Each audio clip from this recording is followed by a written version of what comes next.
आप सभी को नमस्कार, राधे राधे। छात्रों को शुभ आशीष। मैं संजय सर आज 10वीं वर्ग के विद्यार्थियों का इंतजार को खत्म करते हुए इनके हिंदी की पुस्तक गोदली के काव्य खंड का प्रथम पाठ का प्रथम पद जिसकी रचना गुरु नानक ने किया है, तो इसकी प्रस्तुतिकरण करूंगा। तो आइए चले गुरु नानक का व्यक्तित्व परिचय। कभी परिचय प्राप्त करें तो गुरु नानक ने इस पाठ में 2 पद की रचना किया है। पहला पद है, राम नाम बिनु बिरथे जगी जन्मा। राम के नाम के बिना यह जीवन व्यर्थ है। राम का नाम नहीं लेंगे तो यह जीवन व्यर्थ है।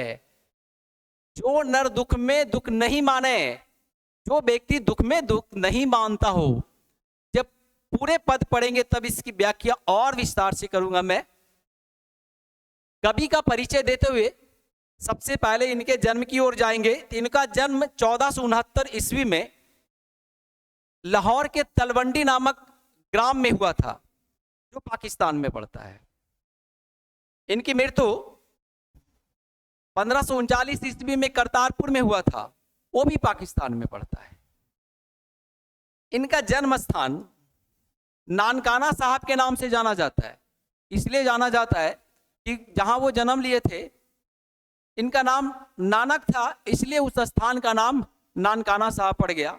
आज भी वहां विश्व के बहुत सारे देशों से सिख भाई जाते हैं और अपने इस ईश्वर का जन्म स्थल का दर्शन करते हैं।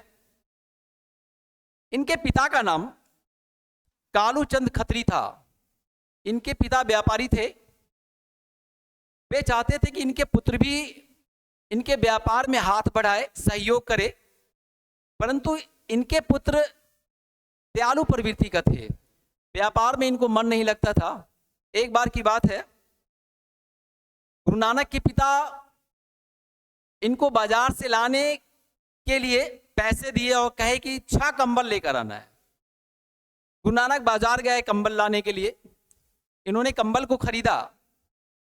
कंबल खरीदने के बाद जब घर वापस आ रहे थे तो रास्ते में इन्होंने देखा कि 6 व्यक्ति ठंड से कांप रहा है। 6 भिखारी ठंड से कांप रहा है।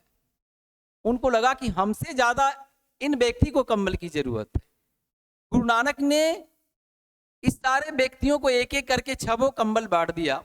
घर आए, पिताजी पूछे कि बेटा कंबल लाया? गुरु नानक बोला, पिताजी कंबल तो लाया, लेकिन जिसकी ज्यादा जरूरत थी मैंने उसे दे दिया। तब लगता है कि ये कितने दयालु प्रवृत्ति का थे।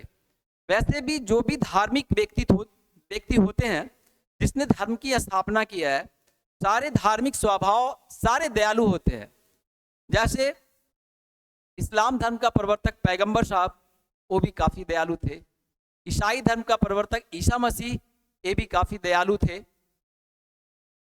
सनातन धर्म का प्रवर्तक श्री कृष्ण, इनकी महिमा का गुणगान शब्दों में नहीं किया जा सकता है। और सिख धर्म के प्रवर्तक गुरु गोविंद सिंह, जिसकी दयालुता के बारे में मैंने आपको बताया। अगली कड़ी में जानेंगे इनके माता का नाम तृप्ता, ये महिला गृहिणी थी। इनके पत्नी का नाम सुलक्षणी था।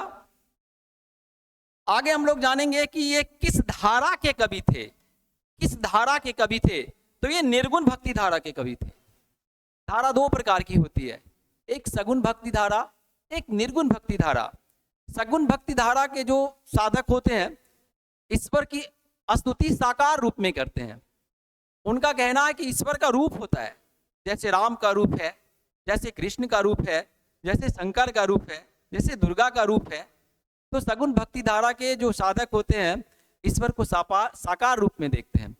और निर्गुण भक्ति धारा के कवि जो है, उनका कहना है कि ईश्वर का कोई रूप नहीं होता, ईश्वर निराकार होता है, इसका अपना कोई रूप नहीं होता, उसका वास स्थान सभी के हृदय में होता है, सभी स्थान में होता है। तो इस प्रकार गुरु नानक हमारे निर्गुण भक्ति धारा के कवि थे, ईश्वर को निराकार मानते थे। आगे हम लोग बढ़ेंगे। प्रश्न पूछ सकता है कि किस मुगल शासक के साथ इनकी भेंट हुई थी? तो बाबर के साथ। किस मुगल शासक के साथ इनकी भेंट हुई? तो बाबर के साथ। गुरु नानक को बाबर के साथ भेंट हुई थी, और बाबर भारत में मुगल वंश के संस्थापक थे, जिसकी जानकारी आपको होगी। आगे हम लोग बढ़े, इनकी रचनाओं के बारे में जानेंगे कि इनकी रचना कौन कौन सी है। तो इनकी 4 प्रमुख रचना है। एक जप्पू जी, दूसरा आशा दीवार, तीसरा रहीरास, चौथा सोहिला। इनकी 4 रचना है। इनकी 4 रचना है। कितनी रचना? इनका 4 रचना है।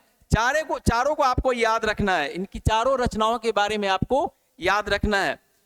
पहला जप्पू जी, दूसरा आशा दीवार, तीसरा रहीरास और चौथा सोहिला। गुरु गोविंद सिंह की 4 रचनाएं, जप्पू जी, आशा दीवार, रहीरास, सोहिला। गुरु नानक की 4 रचना प्रमुख, जप्पू जी, आशा दीवार, रहीरास, सोहिला। अब कहा जाता है कि इनकी रचनाओं का संग्रह गुरु ग्रंथ साहब के नाम से जाना जाता है। सिखों के 5वें गुरु अर्जुन देव ने इनकी रचनाओं को एक जगह संकलित किया, एक जगह लाया और एक ग्रंथ का रूप दिया, जिसे हम गुरु ग्रंथ साहब के नाम से जाने जाते हैं।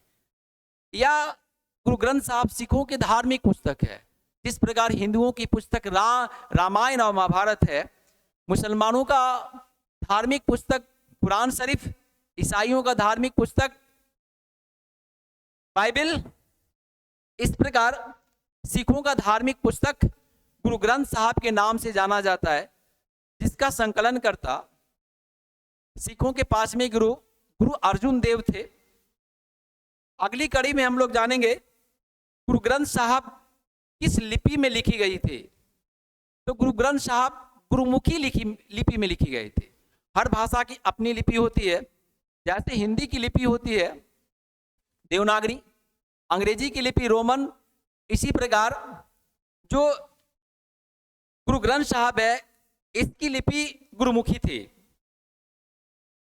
अब इनके पद के बारे में थोड़ी चर्चा करेंगे। अब ये गुरु नानक का प्रथम पद जिसका बोल है राम नाम बिनु बिरथे जगी जन्मा। इसमें इन्होंने बताया है, इसमें इन्होंने इनका भाव, इस पद का भाव क्या है? बाहरी दिखावा नहीं करना, बाहरी जो दिखावा उसको नहीं करना, आडंबर नहीं करना, कीर्तन भजन में विश्वास करना।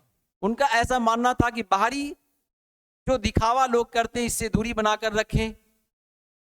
आडंबर जो हमारे यहाँ आडंबर है, इस आडंबर से दूर रहे, कर्मकांड से दूर रहे, आडंबरों से दूर रहे। तो उन्होंने व्यक्तियों को बताया, लोगों को बताया कि आपको अपने जीवन सार्थक बनाना है तो कीर्तन कीजिए।